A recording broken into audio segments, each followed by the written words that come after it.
Shalom, sahabat Bimas Kristen DKI Jakarta yang dikasihi oleh Tuhan. Senang bisa menyapa Bapak Ibu Saudara sekalian lewat bimbingan rohani Kristen yang diselenggarakan oleh Bimas Kristen DKI Jakarta. Bapak Ibu Saudara yang dikasihi oleh Tuhan, malam hari ini kita akan bersama-sama merenungkan firman Tuhan yang terambil dari Mazmur 34 ayat 9 sampai ayat yang ke-11. Mazmur 34 ayat 9 sampai ayat yang ke-11 berbunyi demikian. Kecaplah dan lihatlah betapa baiknya Tuhan itu. Berbahagialah orang yang berlindung padanya. Takut akan Tuhan hai orang-orangnya yang kudus, sebab tidak berkekurangan orang yang takut akan Dia. Singa-singa muda merana kelaparan, tetapi orang-orang yang mencari Tuhan tidak kekurangan sesuatu pun yang baik.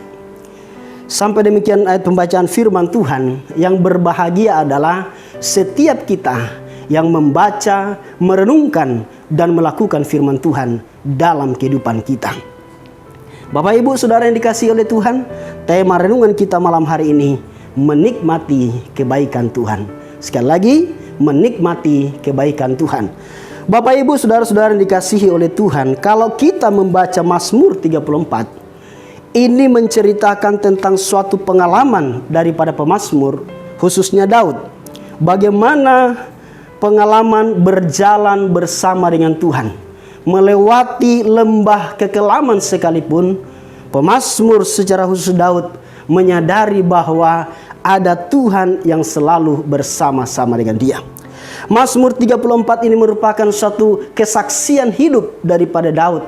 Bagaimana Daud itu sedang berada dalam satu keadaan, suatu situasi yang sulit, suatu keadaan yang terjepit. Karena Daud sedang dikejar-kejar oleh Saul, lalu dia sampai ke suatu daerah yang namanya kota Gad dan bertemu dengan Raja Akis yang ada di sana. Dan ketika Daud sampai di sana, ternyata orang-orang yang ada di sana, raja dan pegawai-pegawai menyambut dan membawa Daud kepada raja itu. Dan orang-orang yang ada di situ berkata, bukankah Daud ini yang orang-orang Israel memuji-muji dan menari-nari bahwa Daud ini mengalahkan berlaksa-laksa musuh sementara Saul beribu-ribu. Lalu mengapa dia ada di sini? Dan setelah mendengar itu, Daud pun merasa ada ketakutan. Sehingga Daud mulai seperti orang yang lupa ingatan, seperti orang yang tidak waras, menggores-gores pintu dan membiarkan air ludahnya menetes sampai ke janggutnya. Sehingga Raja Akis berkata, apakah di sini sudah kekurangan orang gila sehingga engkau membawa orang ini kepadaku? Bawalah dia pergi dari sini. Lalu kemudian akhirnya Daud pun dilepaskan dari tempat itu. Bapak Ibu yang dikasihi oleh Tuhan, menarik sekali kita melihat bahwa Daud itu sedang berada di dalam suatu keadaan, suatu situasi yang sangat terjepit. Dari belakang dia dikejar oleh musuh, ternyata di depan juga adalah musuh juga. Sehingga ibarat Daud ini keluar dari mulut singa masuk ke dalam mulut buaya. Tetapi kita membaca di Mazmur 34 ayat 9 ini berkata, kecaplah dan lihatlah betapa baiknya Tuhan itu. Artinya apa? Sekalipun di dalam situasi yang sulit, situasi yang terjepit, Daud tetap bisa merasakan, tetap bisa mengalami kebaikan-kebaikan Tuhan. Nah Bapak Ibu Saudara yang dikasihi oleh Tuhan, kita perlu belajar daripada Daud. Apa yang menjadi kunci? Apa rahasianya? Bagaimana Daud di dalam suatu situasi yang sulit, dalam situasi yang terjepit, tetap bisa menikmati kebaikan Tuhan. Lewat pembacaan firman Tuhan malam hari ini dari Mazmur 34 ayat 9 sampai 11 ini, ada 3 hal yang dilakukan oleh Daud yang membuat dia bisa tetap menikmati kebaikan-kebaikan Tuhan sekalipun di dalam situasi yang sulit.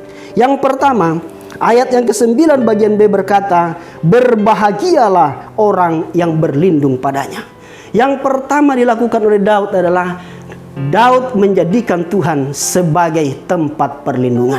Daud menyadari betul bahwa dunia ini tidak ada yang bisa menjanjikan tentang keamanan dan kenyamanan. Hanya Tuhanlah yang bisa memberikan jaminan keamanan itu.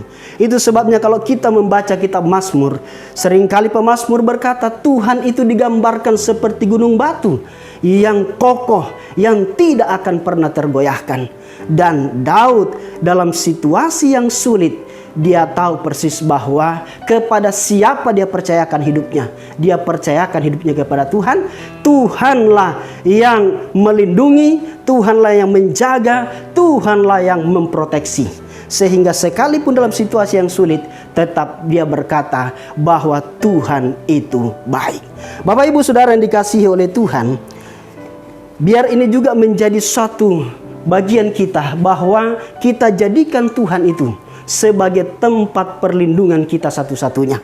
Kita tidak berlindung kepada siapapun, tidak berlindung kepada apapun yang kita miliki, tapi kita percayakan hidup kita hanya kepada Tuhan. Sehingga apapun yang terjadi, situasi boleh berubah, keadaan boleh berubah, tapi perlindungan Tuhan tidak akan berubah dalam hidup kita. Yang kedua, Bapak Ibu Saudara yang dikasihi dalam Tuhan, apa yang dilakukan oleh Daud yang membuat dia bisa menikmati kebaikan Tuhan sekalipun dalam situasi yang sulit. Yang kedua di ayat yang ke-10 berkata, takutlah akan Tuhan hai orang-orang yang kudus, sebab tidak berkekurangan orang yang takut akan Dia. Yang kedua adalah hidup takut akan Tuhan. Bapak Ibu Saudara yang dikasihi oleh Tuhan, takut akan Tuhan artinya kita memiliki rasa kagum, kita memiliki rasa hormat kepada Tuhan. Dan dengan rasa hormat kepada Tuhan, kagum kepada Tuhan, maka kita belajar untuk taat kepada firman Tuhan. Kita taat kepada perintah Tuhan, kita jauhi apa yang dilarang oleh Tuhan, kita jauhi yang namanya dosa, dan kita harus taat kepada apa yang Tuhan katakan kepada kita. Kita lakukan perintah Tuhan, kita tidak melanggar perintah Tuhan, kita taati perintah Tuhan, maka itulah orang yang takut akan Tuhan. Orang yang takut akan Tuhan adalah orang yang benci kepada kejahatan, benci kepada dosa, dan dia mengasihi Tuhan. Ayat yang ke-10 ini berkata, takutlah akan Tuhan hai orang-orang yang kudus, sebab tidak berkekurangan orang yang takut akan Dia. Orang yang hidup takut akan Tuhan, ada jaminan daripada Tuhan, tidak akan berkekurangan. Tuhan memberikan garansi, Tuhan memberikan jaminan yang pasti. Dia ada Allah Yehova Jireh, Allah yang bertanggung jawab, Allah yang menyediakan apa yang kita perlukan. Bagian kita, hiduplah takut akan Tuhan, maka kita akan menikmati berkat Tuhan, kita akan menikmati kebaikan-kebaikan Tuhan sekalipun dalam situasi-situasi yang tidak menentu. Jadi yang kedua, Bapak Ibu Saudara, kita harus hidup takut akan Tuhan. Lakukan apa yang diperintahkan Tuhan, jauhi apa yang dibenci oleh Tuhan. Yang ketiga, ayat yang ke-11 berkata, singa-singa muda merana kelaparan, tetapi orang-orang yang mencari Tuhan tidak kekurangan sesuatu pun yang baik. Yang ketiga yang dilakukan oleh Daud di dalam masa-masa yang sulit, sehingga dia bisa menikmati kebaikan Tuhan. Yang ketiga, selalu mencari Tuhan. Mencari Tuhan bukan di atas gunung, mencari Tuhan bukan di bawah pohon, mencari Tuhan bukan di sungai, tetapi mencari Tuhan adalah ketika kita membangun hubungan yang intim dengan Tuhan, membangun persekutuan yang indah dengan Tuhan, lewat pembacaan firman Tuhan, lewat doa-doa, lewat pujian penyembahan kita, lewat persekutuan, lewat ibadah-ibadah yang kita lakukan. Berarti kita sedang mencari Tuhan. Daud tahu persis bahwa ketika dia mencari Tuhan, maka Tuhan yang akan memberkati hidupnya. Sehingga sekalipun situasinya tidak baik, ia tetap bisa menikmati kebaikan Tuhan karena selalu mencari Tuhan. Bapak Ibu Saudara yang dikasihi oleh Tuhan, 3 hal ini yang dilakukan oleh Daud yang membuat dia tetap bisa menikmati, merasakan, mengalami kebaikan Tuhan sekalipun dalam situasi yang terjepit dan dalam situasi yang sulit. Biar ini menjadi bahan perenungan bagi kita, bahwa ketika kita melakukan 3 hal ini, maka apa yang dialami oleh Daud itu pun juga akan kita alami dalam hidup kita. Situasinya boleh berubah, tetapi kita percaya bahwa kita akan terus menikmati kebaikan-kebaikan Tuhan. Demikian renungan firman Tuhan malam hari ini, kiranya dapat memberkati kita semua. Amin. Kita berdoa. Bapa di sorga, terima kasih buat malam hari ini kami diberikan waktu dan kesempatan untuk menikmati persekutuan yang indah dengan Tuhan, menikmati firman kebenaran Tuhan.